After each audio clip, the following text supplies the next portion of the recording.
Sa Twitter at Facebook. Late daw ako. Hindi ako late. Alas 2 pala ng hapon, nandito na ako, late pa ako. Pinili ko lang magsalita muna, nagpapamiss. Di ba, ganun talaga, di ba? Hindi nyo, na-miss nyo ako, nagre-react kayo sa akin Twitter. Tsura ko mga to. At least may nag-react. Bakit kayo pakiramdam na ipamiss ka, wala na kami sa'yo, di ba? Wala itong magkakaiba sa pakiramdam na nag-walkout ka, walang sumunod sa'yo.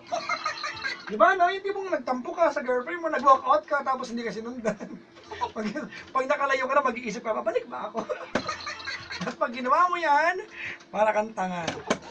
Mga kaibigan, sa mga nakaandamay po sa atin, yung mga nilalang po na nagtatanong saan ako galing. Ang dami, mga kaibigan, mga taong nagpa-attendance sa akin Twitter ng maaga-aga kanina at wala pa ako. Galing po kasi isang vlogger sa conference.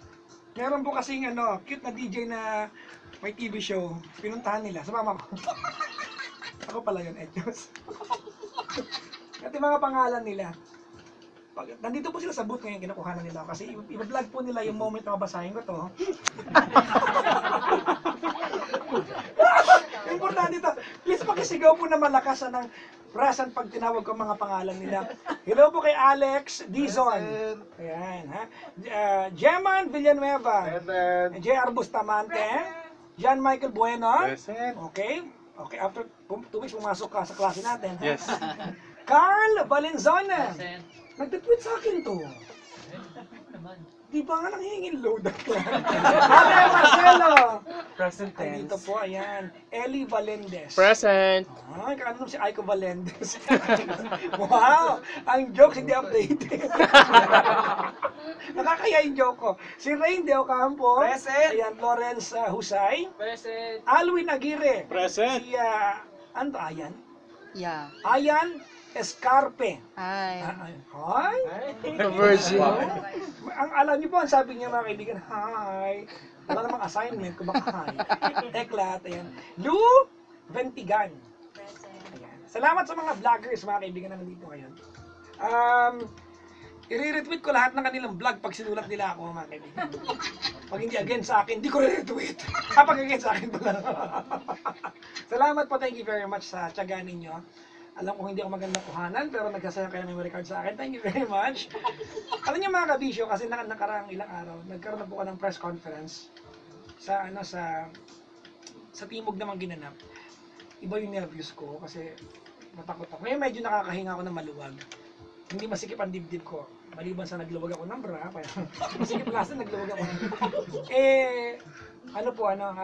iba yung atmosphere. Nung nag-press con kasi mga kaibigan, kinabahan ako ng first time kasi, di ba? At salamat po sa mga nagsulat po sa akin. Kanina nagbabasa po ko ng Manila Bulletin yata. Salamat po sa pagsusulat. Hindi ko pa napasalamatan ng personal po yung nagsulat sa akin, yung mga pangalan. But kukunin ko yung mga names, magpapasalamat po. Thank you po! Kinabahan po ko nung gusto.